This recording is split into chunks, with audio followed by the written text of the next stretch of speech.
c'est moi qui suis allé négocier avec Soumialo à la demande du président Mobutu, et mon chef qui m'avait envoyé à l'époque, Mokolo Ankombo, il est à Kinshasa, beaucoup qui peut vérifier, parce que le bureau qu'on a gagné, on appelle sa référence.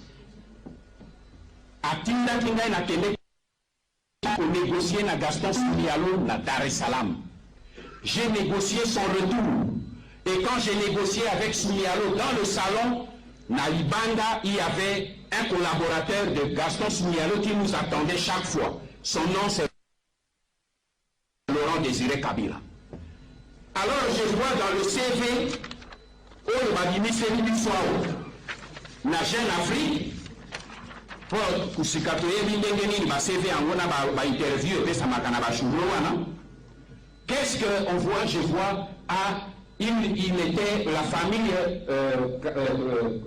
Kabila est allée en exil en 78.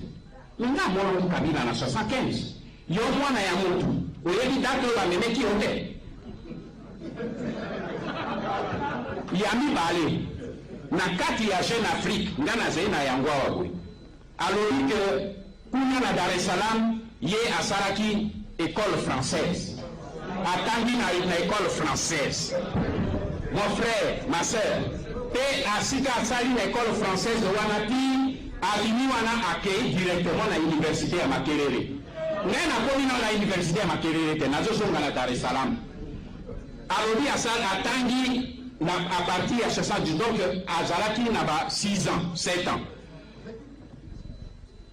Moi, dès que j'ai eu le numéro du Jeune Afrique qui est sorti, on a téléphoné à un des responsables de l'éducation nationale en France, à Paris.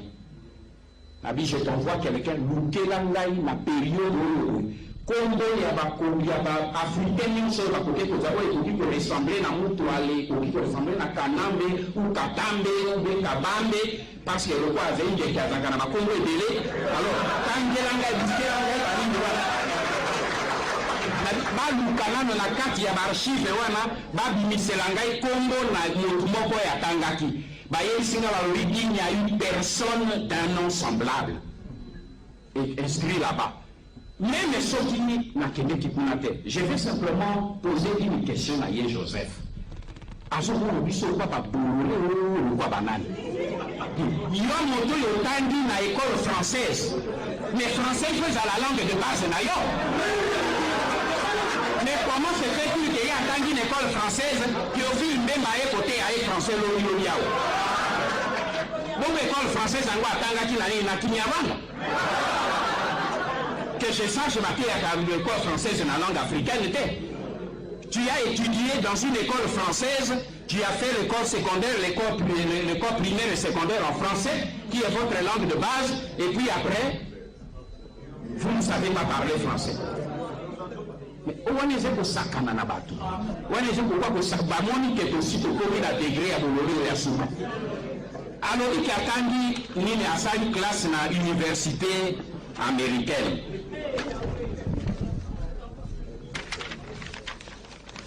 Alors il y a tangaki na Washington International University. Mais bien aimé, j'ai ici, je vais vous lire. Ne prenez pas ça comme parole d'évangile. Parce que nous, on va aller jusqu'au bout. Ce sont des patriotes dans les États-Unis. Quand on veut l'université, on a malam.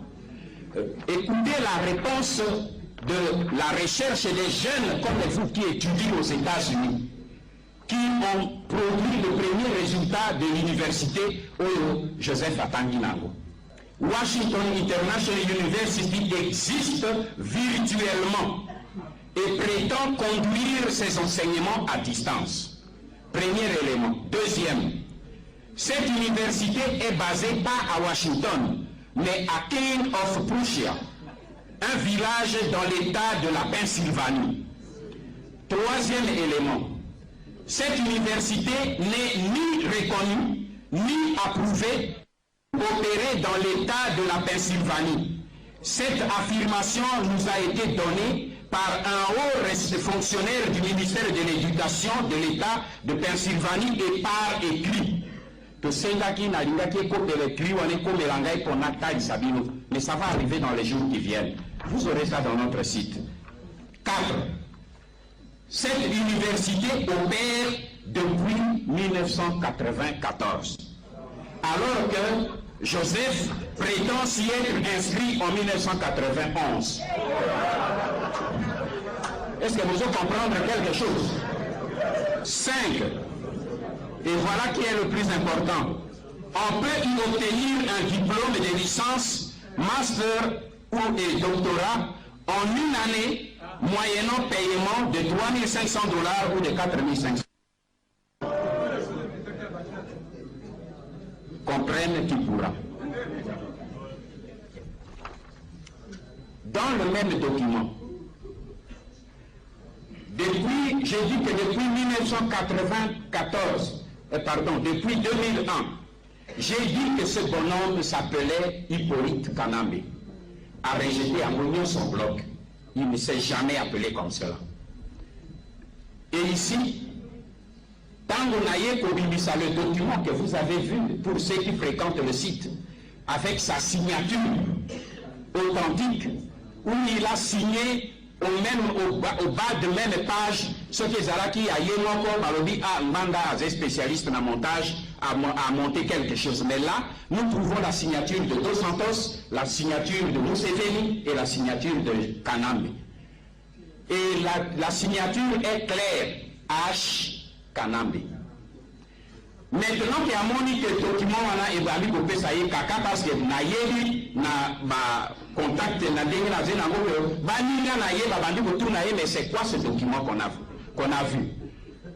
Maintenant qu'est-ce qu'il fait? Aïe na Jeune Afrique, aïe pour reconnaître Abino, je m'appelais Hippolyte pour changer pour ma sécurité. Yango na tata nanga a changé ki Congo.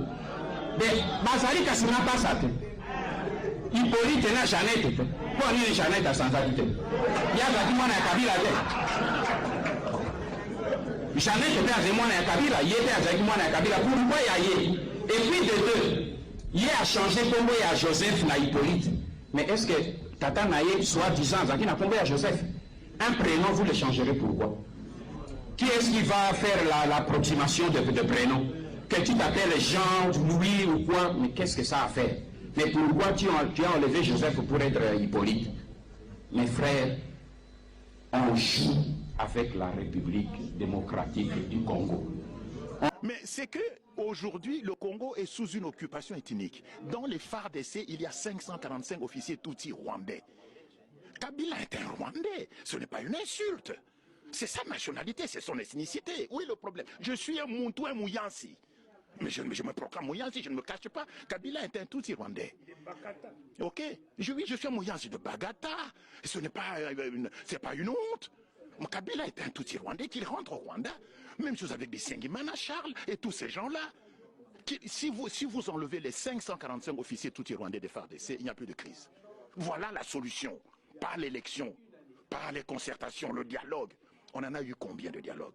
J'en ai compté 54, qui n'ont abouti à rien. Donc, la MONUSCO et l'ONU et la communauté internationale admettraient pendant une seconde que la crise congolaise est de type ethnique, qu'il n'y a pas de Tutsi rwandais. Pour ceux qui connaissent un peu l'histoire, c'est une insulte. Il n'y a pas de Tutsi congolais, bon Dieu. Le Rwanda a été créé au XVIIe siècle avant la création d'État indépendant du Congo. Et le Rwanda fut une colonie allemande. Les Allemands n'auraient jamais laissé le roi Léopold II s'emparer des populations Tutsi rwandais, n'est-ce pas? Donc, les Tutsis sont au Rwanda, qu'ils rentrent au Rwanda. Qu'il y ait des Tutsis de nationalité congolaise, oui. Mais des Tutsis congolais, il n'y en a pas parce que les Tutsis n'ont pas de terre au Congo. Il n'y a pas de terre appartenant aux Tutsis sur le territoire congolais. De même qu'il y a des Congolais qui habitent en Belgique, il y a des Balouba, des Bayansi, des Batédra qui vivent en Belgique, mais il n'y a pas de Batétela belge, il n'y a pas de Balouba belge, parce que nous n'avons pas de terre ici, nous n'avons que la nationalité. Qu'il y ait des Tutsis qui ont acquis la nationalité congolaise, d'accord, mais ils n'ont pas de terre ancestrale. Nous avons la liste, qui se trouve ici d'ailleurs au musée de Tervuren, de toutes les ethnies bantoues qui ont cédé leur terre au roi Léopold II pour constituer l'État indépendant du Congo. Parce que l'État indépendant du Congo, l'EIC, contrairement aux autres pays africains, a été créé par fusion de terres, par addition de terres, appartenant à une quinzaine de royaumes et d'empires et à quelques centaines de communautés traditionnelles africaines bantoues. Alors que les autres États africains, les autres colonies africaines ont été créés par division. Nous, c'est par fusion. par addition des terres. Et quand vous regardez les gens dont on a additionné les terres, il n'y a pas de terre de Bami Tutsi rwandais. Il n'y en a pas. Et donc, ceux qui prétendent, les gens qui écrivent ici dans les médias, il y a une consoeur journaliste du soir qui parlait de Banyamulenge et des Tutsis congolais. Mais c'est du n'importe quoi. Madame Cross. Je ne cite pas de nom, c'est même pas elle là d'ailleurs. Il y en a même une qui est beaucoup plus âgée qu'elle, qui raconte n'importe quoi sur... Je vois oui, bien sûr. Donc, il n'y a pas de Tutsis congolais. De même qu'il n'y a pas de Batete là, belge. Donc, la guerre du Congo vient du fait que les Tutsis veulent créer au Congo, au dépend du territoire congolais, un Tutsi-land, un foyer national Tutsi, où ils vivraient en population majoritaire, où ils seraient plus exposés à un risque de génocide. Et ce territoire, ils veulent le prendre où? Au Kivu. C'est pour ça que le Kivu n'a pas été impliqué dans la réforme administrative. Toutes les autres provinces ont été découpées, sauf le Kivu. Et puis on nomme qui? On nomme Azarès Roubert, un Tutsi rwandais, comme ministre de la décentralisation. Tiens. Mais ça se voit comme le nez au milieu de la figure. Il y a un plan rampant de balkanisation du Congo et de la création du Tutsi-land. Et ce qui s'est passé au Kivu, où on a massacré les chefs coutumiers, c'est ce à quoi on assiste aujourd'hui avec les Kamwina Sampo, c'est le même scénario. Donc la crise congolaise est de type ethnique. Et le reconnaître, ce n'est pas faire preuve de tribalisme, c'est en finir une bonne fois pour toutes avec le mensonge et l'hypocrisie. Qu'on admette qu'il n'y a pas de Tutsi congolais, que les Tutsis du Congo, et notamment ceux de l'armée en particulier, les 545 officiers, rentrent chez eux au Rwanda, et il n'y a plus de crise au Congo. Mais la MONUSCO est au Congo depuis bientôt 18 ans. Contre qui se bat la MONUSCO? Contre qui? 21 000 casques bleus, équipés de tout l'armement des moyens de communication. Pas contre le CNDP. Le CNDP s'appelle 500 miliciens Tutsis. Pas contre le M23. Alors contre qui se bat la MONUSCO? Mais écoutez, il y a trop d'hypocrisie. La crise congolaise, vous le savez, c'est la crise la plus longue et la plus sanglante depuis la fin de la Deuxième Guerre mondiale. Donc il ne faut pas la traiter par la légère. Il y a eu maintenant près de 10 millions de morts. Quand il y a un attentat ici en Europe, 20 personnes qui meurent, on fait beaucoup de bruit, c'est normal. Comparaison de pas raison. Mais il y a quand même 10 millions de morts au Congo.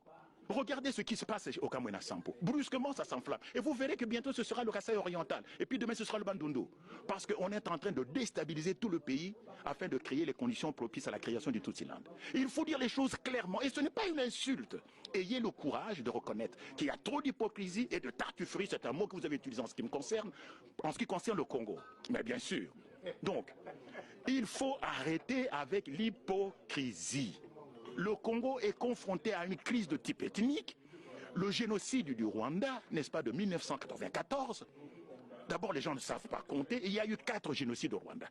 4, pas 1. Et donc, c'est le génocide du Rwanda qui a servi de prétexte pour l'invasion du Congo par l'AFDL. Et l'AFDL ne fut pas une rébellion congolaise. Ce fut une milice armée, tutsi rwandaise. Maintenant, on le voit. N'est-ce pas? Et Kabila, c'est quoi? Mais Kabila est un immigré clandestin, devenu président de la République. C'est la première fois, je l'ai dit, dans le système solaire, où on voit un immigré clandestin arriver dans un pays sans passeport, sans visa, sans titre de transport. Il ne parle aucune des langues de chez nous, et qui 3 ans et demi plus tard devient président de la République. Je connais ici en Europe, et particulièrement en Belgique, des Congolais qui vivent ici depuis 10 ans et qui n'ont même pas une carte de séjour. Et au Congo, depuis que Kabila est là, ça fait maintenant plus de 15 ans, les Congolais n'ont même pas de carte d'identité. Ça signifie quoi? Mais c'est une monstruosité, ça signifie que l'État congolais ne reconnaît pas ses citoyens. Donc on n'a plus aucun droit au Congo. Si vous avez une maison, on peut vous la confisquer, puisque vous n'avez pas de carte d'identité, l'État ne vous reconnaît pas, vous n'avez pas de carte d'identité. Comment expliquer qu'on fasse des élections? On a parlé d'élections, mais il fallait commencer par là. Comment expliquer ce grand mystère? Le Congolais n'est protégé par aucune loi, puisque nous n'avons plus de carte d'identité. L'État ne vous reconnaît pas. Donc vous n'avez aucun droit, ni le droit à la vie, ni à la nourriture. D'abord remercier mes collègues, une fois n'est pas coutume, pour leur pertinence sur l'analyse du Congo et plus particulièrement M. Pittella. C'est un pays que j'aime beaucoup. J'ai moi-même été auprès du vice-président dans la période de transition, Zaïdine Goma, et j'ai suivi cette transition en étant un des acteurs. La difficulté du Congo RDC, c'est sa richesse.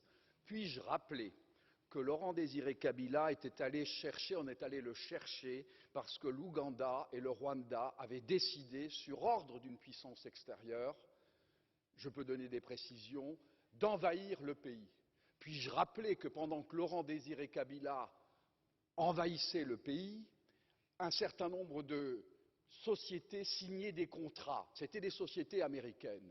Puis-je aussi rappeler que lorsque Laurent-Désiré Kabila se retourna en étant un patriote pour son pays, on décida, ici à Bruxelles, j'ai eu l'information, je peux dire de qui, il est décédé depuis, son élimination, et qu'on est allé à Washington chercher également l'ordre, et il fut éliminé 15 jours après. Et puis-je rappeler qu'on est allé chercher alors Joseph Kabila en se disant, ce jeune, on le manipulerait parce qu'il n'était pas il était de nationalité rwandaise et qu'on allait en faire un président. Tout ceci est de la manipulation. Ce qu'il faut pour la République démocratique du Congo, c'est une souveraineté retrouvée, une armée qui se batte effectivement, une MONUSCO qui est au service de la paix et qu'on arrête les prédateurs qui sont liés au crime organisé et avec des États hypocrites liés à des multinationales. Je vous remercie. Sema kwanza fikra la hii. Wewe fikra hii journal natoka wapi? Mwana Ali. Journal ya Tanzania. Ya Tanzania. Ndio wanamfahamu vizuri sababu ndio kule alikuwa anaishi. Tuone ndani sasa. Huyo iza ya Tanzania. Huyu tunaona na kofia hapa ndio mzee Kabila. Huyu kofia ni wewe. Huyu baba yake. Baba yake nani? Kanambe ndio nani? Ndio yule. Itwawa Joseph Kabila. Sasa huyu anafanana sana na huyu wa kofia.